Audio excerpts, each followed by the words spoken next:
Hi guys, my name is Tito. I make videos on personal finance on my other channel. On this channel, I talk about other things. Like today, when I'll be reviewing the new Nollywood film on YouTube of all places, Selina 2. This review will contain spoilers, so if you haven't seen Selina 2 or Selina 1, please go and see it first, then come back and watch this review.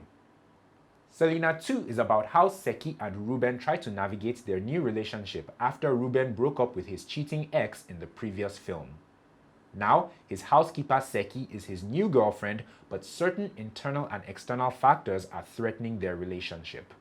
Selina 2 is produced by Uduak Isong and it stars Bimbo Ademoye and Etim Effiong. I've been doing Nollywood movie reviews here on Tito's second channel since January 1st, so that makes it like 10 months. And if you count my other YouTube channel where I actually started doing Nollywood movie reviews, I've been doing this for 3 years. In all that time, I think this is the first Nollywood film on YouTube that I'm reviewing. And I have to say, it feels a bit weird. I think I've never done it before because I never really took the films on YouTube seriously, but here we are. Selina 2 picks up from where Selina 1 left off. Dr. Reuben and Seki, aka Selina, are in a relationship together, they're living together, and things are going good. However, Selina's or Seki's insecurity is getting the best of her. She feels like she doesn't belong in a relationship with someone like Reuben, and she tells him as much several times. And let me just dwell on this a little bit, because as I was watching, I was wondering how Reuben must feel, and I was even trying to put myself in Reuben's shoes and thinking of how I would feel if I was dating someone who constantly needed reassuring and who felt very insecure about her status in life, or the difference between her status in life and my status in life.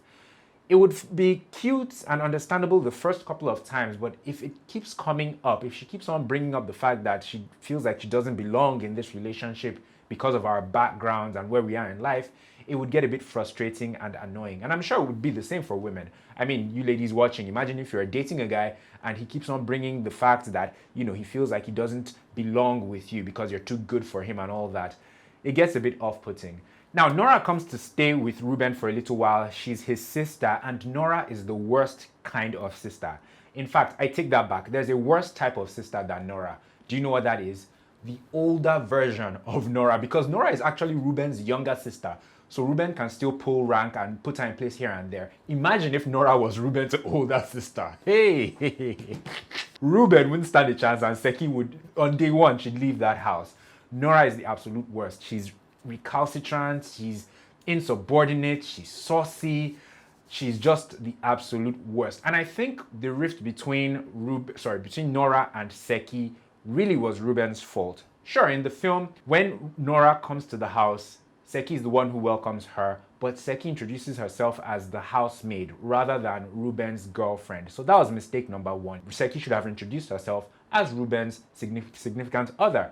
But aside from that, I think Reuben had more of a responsibility to, first of all, he could have called Nora. He could have called her and told Nora about the situation with Seki and that she was going to meet Seki at home, and telling her, who Seki was, so that there isn't any, friction between the two of them. So he could have done that. He could have called Nora ahead of time.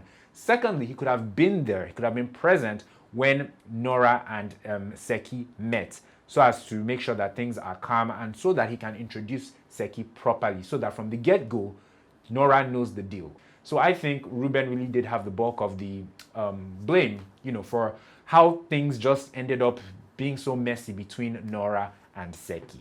And can we just talk about how terrible a person Nora is? There were at least 3 different times where I thought that if I was Reuben, I would have given this girl a clean backhand slap as her big brother. First of all, the time when Nora called Seki a dirty, smelly girl. I don't even care if, Seki was just a house help or just any other person. You don't talk to people like that. The second time was the whole issue with the red wine glasses or something like that, when they were having dinner and Seki brought the wrong glasses. That's another incident or moment when Reuben could have stepped up. He should have followed Seki to the kitchen to go and have, to have gotten the right glasses for the dinner. The third time was when Nora broke Seki's phone in the kitchen, and, he pretty much witnessed the whole thing. Yes, he got Nora to apologize, but a clean backhand slap too in that moment would have been very convenient. Nora really was the worst. And I just kept on thinking to myself, wait, is she really Reuben's younger sister or older sister? Why hasn't Reuben told this girl to leave his house? And Reuben is such a nice guy, and maybe that's part of the reason why he was just being walked all over by his sister. It was a bit annoying at a point, and Nora once again is the worst, or second to the worst. She would have been the worst if she was Reuben's senior sister. Anyway, in this sequel, we're introduced to some new characters like Femi, Reuben's Yoruba demon friend, and Ifeanyi, Seki's classmate from cooking school. But one character reprises her role from part 1, and that's Angel, played by Ehis.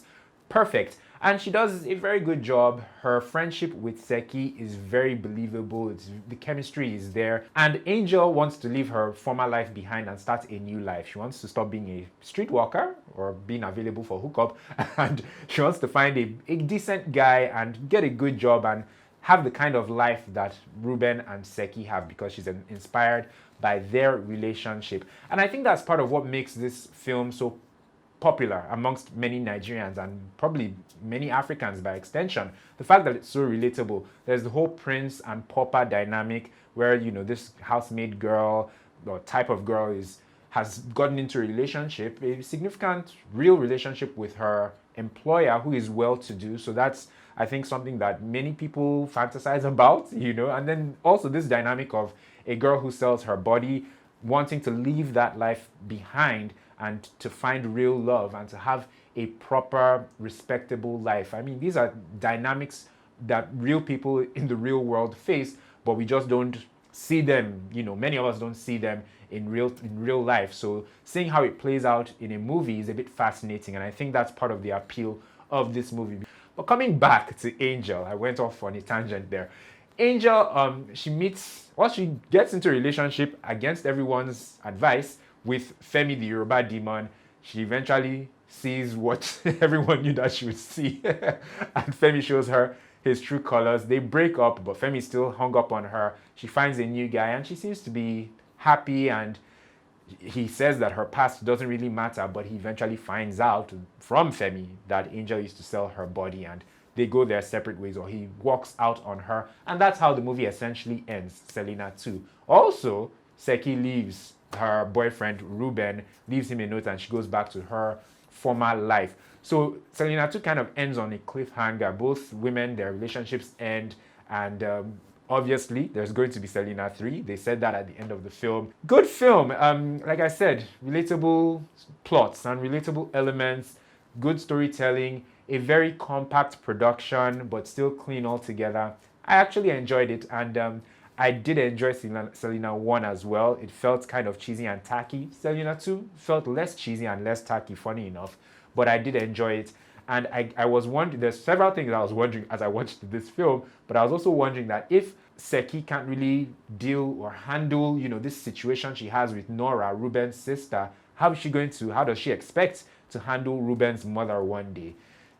So that popped up in my head, and I guess in part 3, Reuben's mother will be introduced to the mix, and I wonder who's going to play Reuben's mom. Anyway, thank you guys so much for watching this Nollywood movie review. Those of you who are used to my movie reviews, you'll agree that this was a bit of a different style. If you enjoyed this style more than my normal style of reviewing movies, please let me know in the comment section down below. For those of you who are new here, welcome. My name is Tito. I make Nollywood movie reviews and relationship videos right here on this channel. Check out some of my past Nollywood movie reviews or my past relationship videos. You can click the card in the corner of the screen. Before you do go though, please remember to like this video by clicking on the like button and subscribe to my channel as well by clicking on the red subscribe button. Earlier today, I just released my review of Anikulapo, which is another movie that Bimbo Ademoye is in. She dropped that, well, that came out on Friday. Selina 2 came out on Thursday. Next week, Thursday, Selina 3 is coming out.